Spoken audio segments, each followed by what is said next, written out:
Tapi lu lah yang paling memantik emosi masyarakat, paham? Terus kata dia ngasih lihat video Agus terbaring, gak bisa bangun.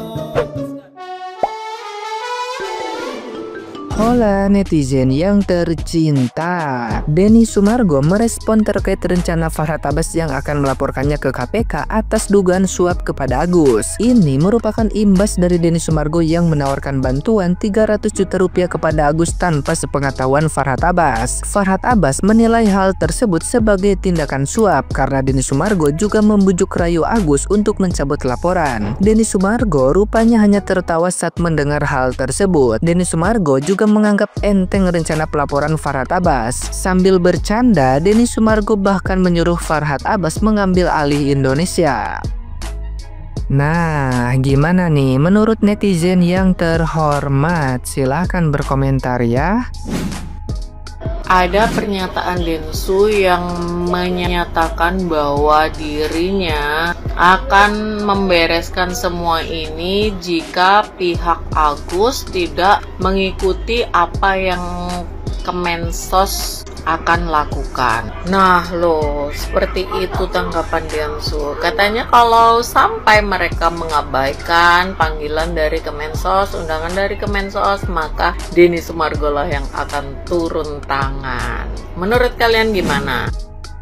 Karena telah beredar video si Farhad Abbas mewek alias nangis tapi nggak keluar air mata. Jadi si Farhad ini tuh nangis tapi nggak keluar air mata. Dari sini kita bisa tahu kenapa dia jadi pengacara bukan jadi artis, karena dia nggak jago acting. Betul sekali. Lalu dia juga bilang dia kemarin bantuin Saka Tatal, sekarang dia bantuin orang buta. Kenapa kita nggak bisa ngelihat kebaikan dia gitu? Oke, fine, lu kemarin bantuin Saka Tatal, tapi gue jamin yang kali ini rencana lu tuh bakal gagal total, paham? Terus dia menanyakan kepekaan bangsa Indonesia ini tuh mana, kepekaan anak muda ini mana, peka apa sih yang lu mau? Adanya PK, mau nggak PK live? Peka apa? Adanya PK live, mau kagak? Terus dia nanya lagi, cuma gara-gara dia nuntut orang dia dianggap jahat katanya. Ya kalau lu nuntut orang itu namanya jahat, Farhad. Kalau lu kentutin masih mending, lu kentutin orang masih bisa maafin, tapi lu tuntutin loh. Nanti dia masuk penjara,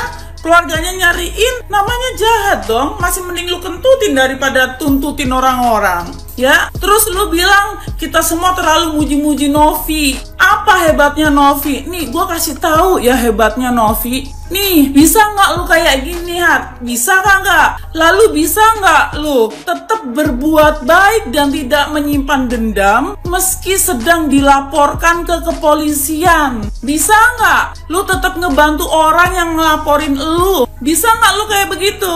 Lalu kata dia, gara-gara kita nggak ikhlas donasinya dan mau ambil kembali, kita jadi kehilangan pahala.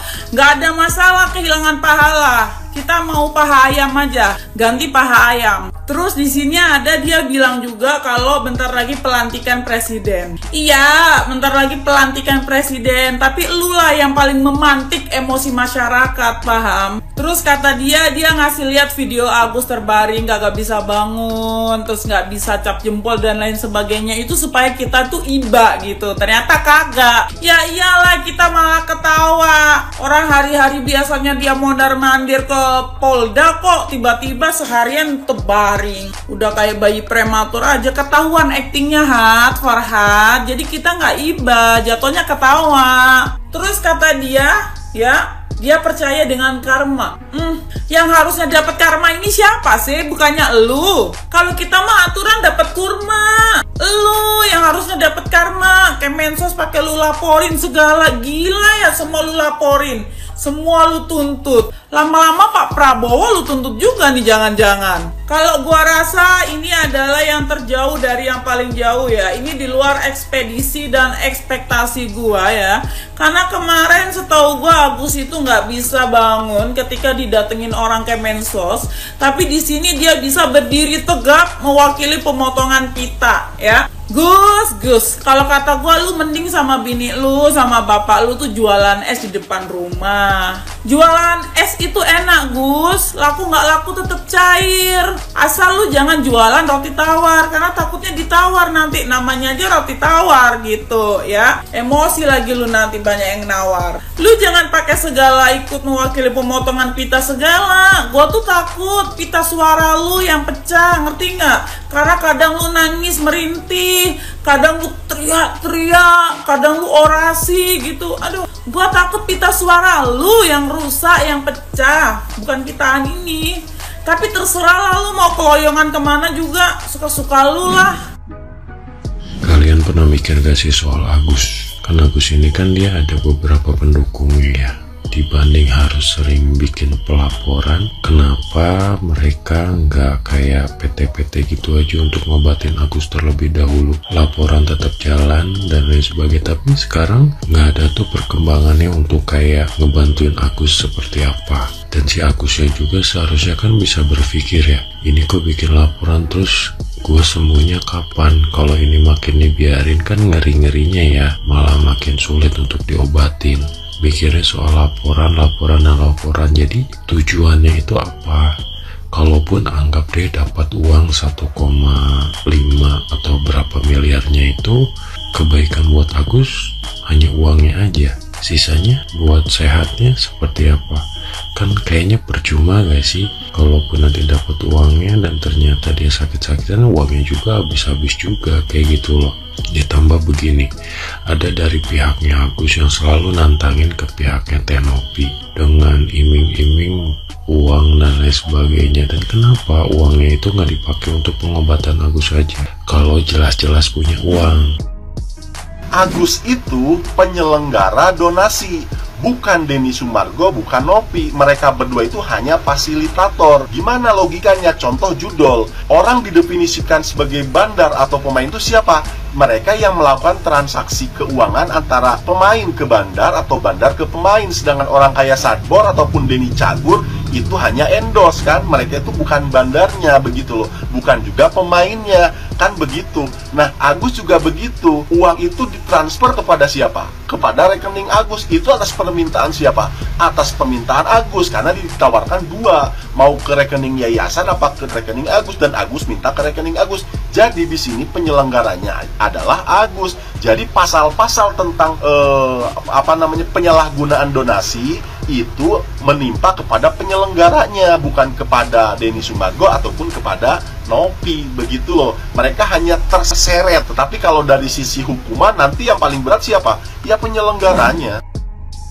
Kalau kata istrinya sih, Samiun biasanya cepet, baru diliatin aja udah muntah. Cuman kalau berurusan dengan hal ini, sepertinya Samiun mau yang lama, gak suka yang cepet. Paham ya? Udah kecil, cepet ya. Ya sebenarnya maunya Samiun itu tidak banyak, tidak kurang, tidak lebih. Permintaan dan maunya Samiun itu hanya satu. Hanya satu saja. Iya, hanya satu. Maunya Samiun, saat Samiun pulang ke Aceh, Samiun ingin menggunakan dana donasi tersebut. Apakah boleh dana donasi tersebut Samiun bawa ke Aceh untuk hidupnya Samiun di Aceh? Apakah boleh? Nah, itulah permintaan dari Samiun. Tidak banyak bukan? Hanya satu, tidak kurang, tidak lebih. Masa kayak gitu aja nggak paham? Maka dikarenakan permintaan dan kemauan Samiun ini sedikit sulit terrealisasi, maka Samiun lebih memilih jalan yang lama.